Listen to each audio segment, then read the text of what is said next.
Hello everyone, my name is Ed. Today I'm going to be showing you how to pair your remote control to your garage door. Now when we start, press this button right here, and today I'll be showing a tutorial how to pair your remote control to your garage door, your new opener to the garage door. And you see this little button right here on the side? I'm going to be pressing this button right here.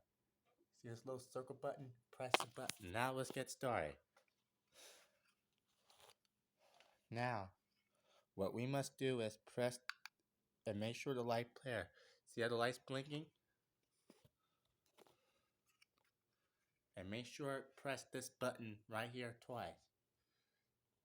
Tap.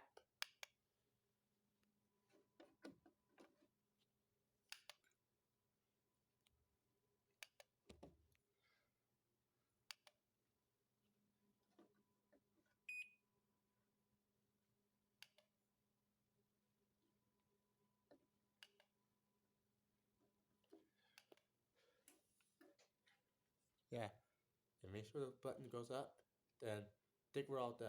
Now tap the remote. Okay, it worked. Remote closed.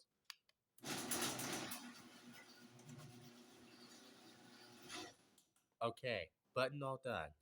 Give me a thumbs up if this video helped you out. And I'll see you in the next video. Bye. And let me know you want me to update any more videos about computers or phone stuff like that. And leave a comment below if this video helped you out. Bye.